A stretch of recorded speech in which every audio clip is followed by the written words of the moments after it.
Coaches, this is Rick from The Art of Tennis. Welcome to episode 29. This is all about investing in your game, investing in yourself.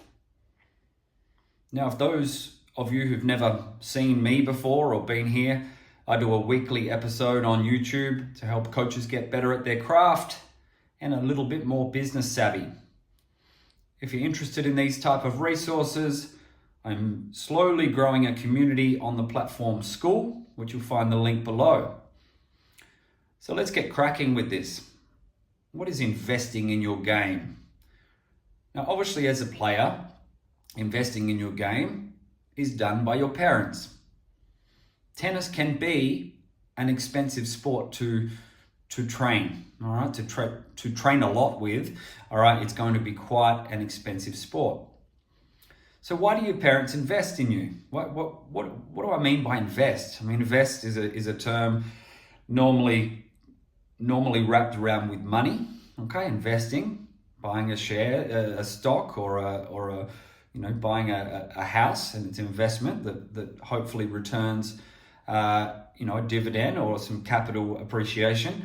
But investing in your game is a little bit different. So why do parents invest in your game? Well, as a parent myself, you really want your kids to find activities that they love, okay? You want them to have outlets, okay? They're going to school a lot, they're having to do homework a lot, but they need outlets. So without even considering a player pathway, you want your child to enjoy being able to play soccer, tennis, do drama classes, acro, dancing, whatever it is that interests them. You want them to enjoy that. Now that costs money, so it's an investment. But what you're investing in their personal happiness, well-being, the fulfillment of doing it.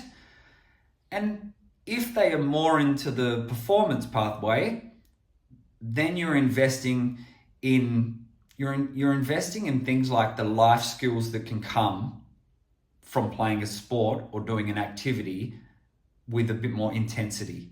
All right. So, the life skills can be things like time management, goal setting, how to handle pressure, how to bounce back from adversity. Okay. The social skills, which would fit for someone, even if they're just doing a more recreational pathway of something, an activity. Obviously, social skills are important. If you're on that competitive pathway, okay, you're really building resilience, and you're building a growth mindset. And so parents will invest in lessons. In tennis terms, they'll invest in lessons, might be private lessons, might be group training, squad training. They'll invest in membership at a club. They'll invest in tournaments. They might even invest in travel to get to tournaments. They're going to invest in equipment. They're going to invest in... What else are they going to invest in? They're going to invest in looking after your body. So you're investing in physiotherapy or chiropractor. And so this is all an investment to help you develop these core life skills that you can get as a competitive tennis player. So I guess summarizing as the player, even if you're a recreational player who just plays once or twice a week, you're still investing, okay? You're investing in that lesson to help them with the social skills, okay? To help them stay active and encourage a healthy lifestyle, all right? A life involves getting out, doing stuff, all right? Doesn't involve just staying on your phone or iPad. And if you're on the competitive pathway, then you may be investing with the chance of some type of payoff. All right. My journey, my parents invested some money. I'd never trained too heavily. We were in the Adelaide Hills.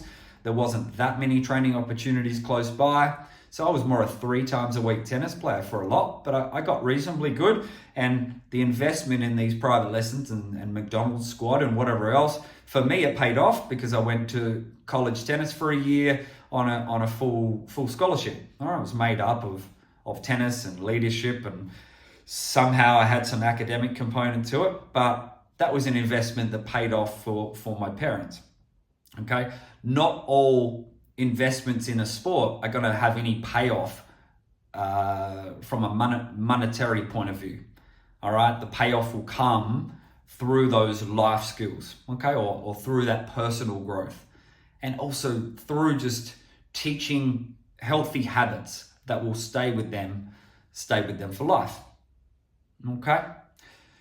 So then, what is the difference when a player, all right, if you're a tennis player, if you're watching this, you're probably a tennis coach or a tennis enthusiast. So if you're a tennis player and you become a tennis coach, then your playing journey has actually already paid off in an investment because you're able to earn money from those skills you develop. So this does have a payoff. But once players become coaches, sometimes they forget to invest in their own coaching game. They think, well, I've done the playing, and like, let's be honest, it was the parents paying for you while you were a junior. Maybe you had some investment in yourself between, say, 17 and 25. You might have played a little bit more, invested in your own travel, played some tournaments, etc. That were all investments. Maybe you had to start buying your own equipment, restrings, things like this, right? So you might have had some investment. Mostly your parents invested in you, okay? And it could be tens of thousands of dollars. I'd estimate that really, if you're going to be a performance player, it's $3,000 minimum per year, but maybe more like $6,000. All right, so $3,000 to $6,000 per year to get enough training tournaments. Now, this is if you're on that performance aspirational pathway, okay? Or what I've talked about is more a 6-day-a-week tennis player. All right, now that might sound like a lot of money, and it's out of a family budget. It's not easy, but again, that will pay off. Now, what happens often is those athletes, if they don't continue on with their journey of tennis, they can transfer these skills to business, or they can transfer these skills to a different career, okay, or sales, or whatever it might be. These skills and the mindset transfers. So when you get to coaching, you need to remember to keep investing in your coaching, investing in yourself to make your game better. Now, when I say game, it's not necessarily your playing game, it's your coaching game, right? Which is a game after all, okay? So you need to invest in your own coaching. Now, how can you invest? All right, now you've got your formal education, which would go from uni courses. Often we get, your sports science graduates can transfer to tennis coaching really well. Others in teaching, if they decide not to follow teaching, become amazing coaches.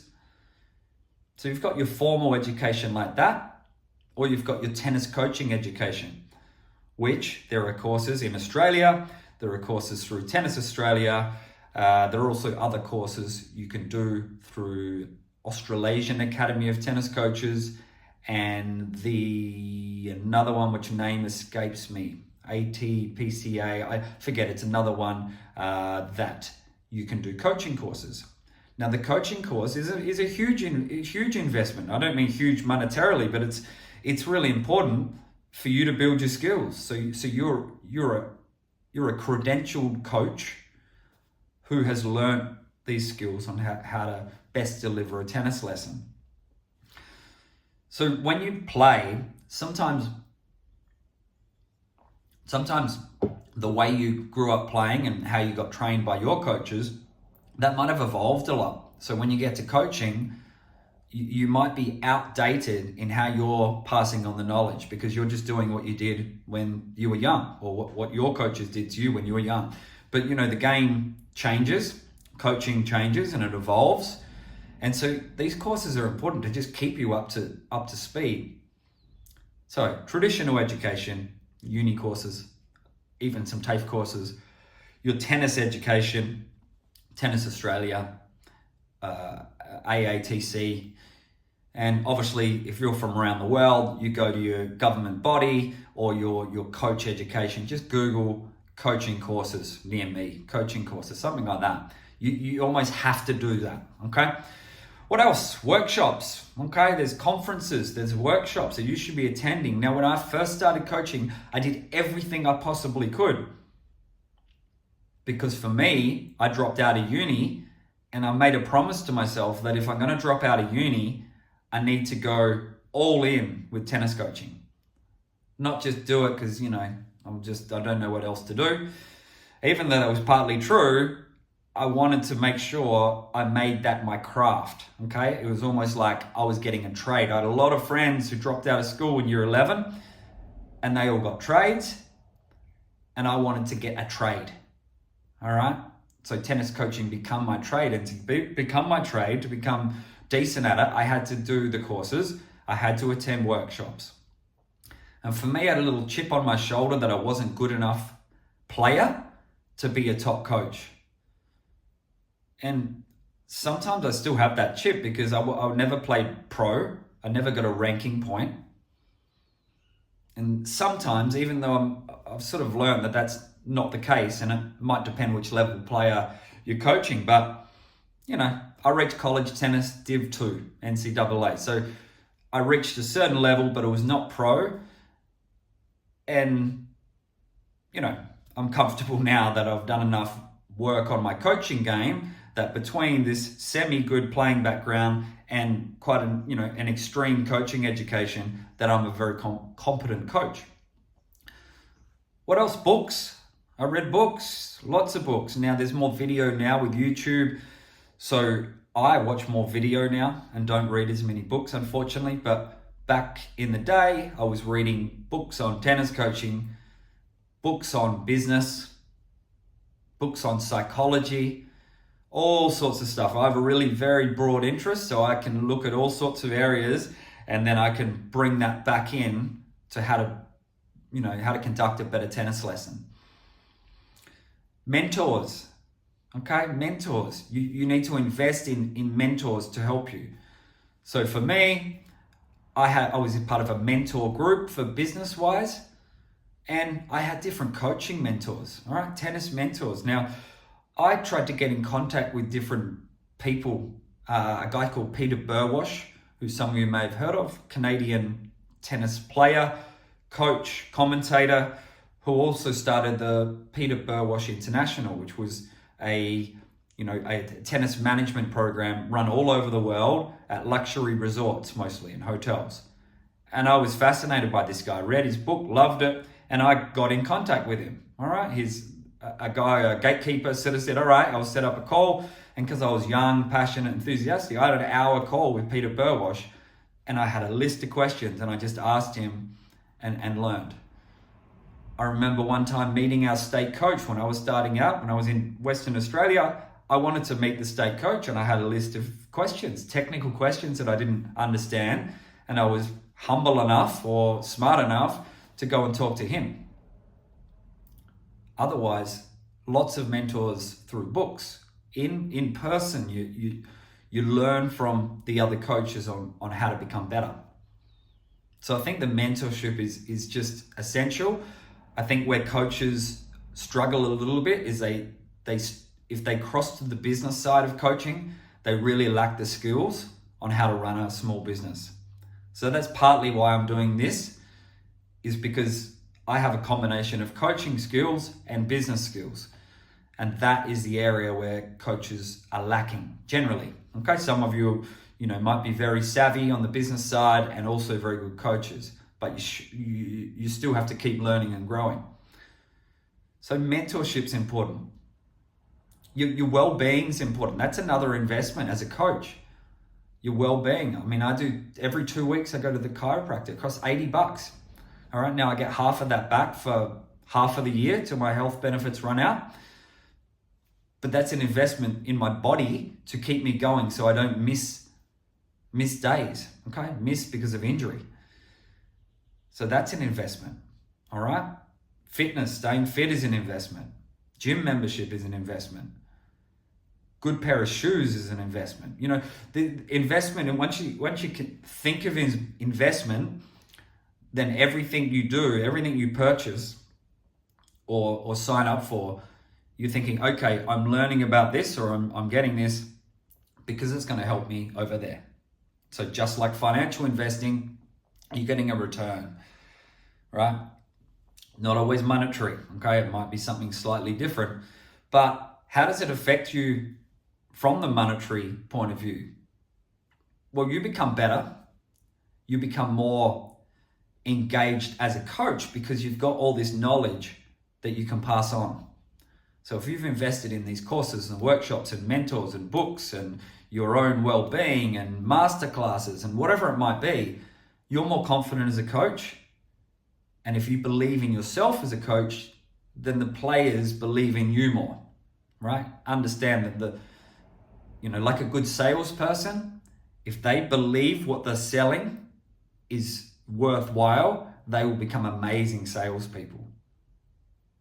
So if you believe in your own product, in your own service as a coach, then you're going to be a much more effective coach. Okay, so better players, more referrals.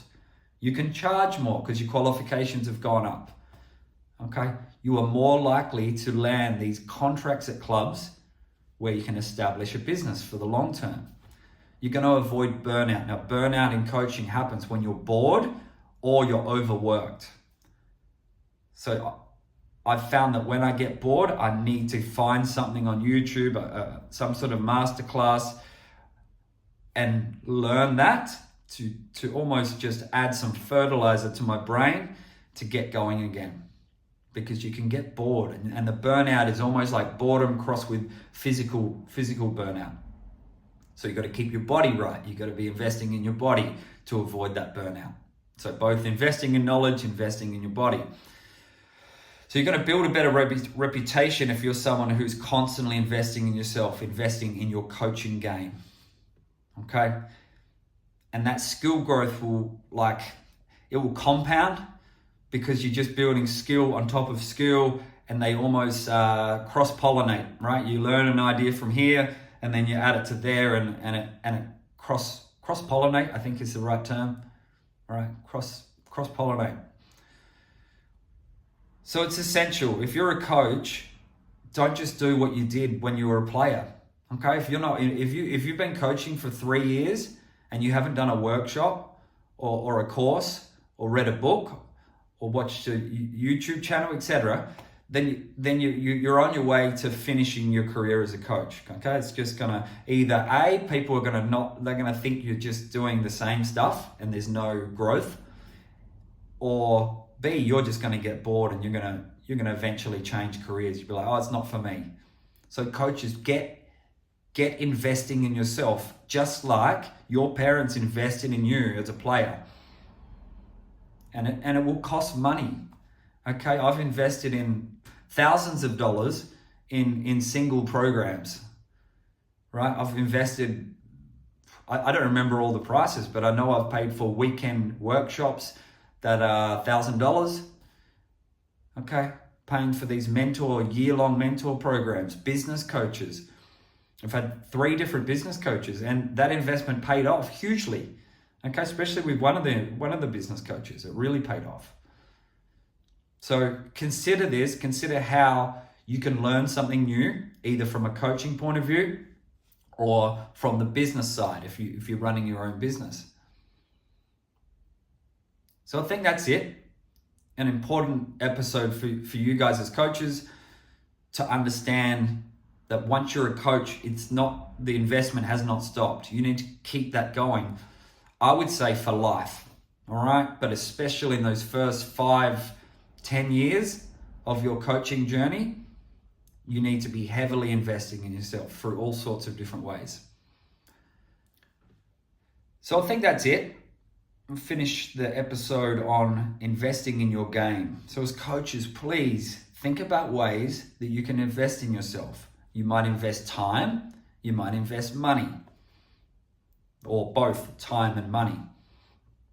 And really grow yourself as a coach to become more effective as a coach, and certainly if you're into the business side, effective as a business owner.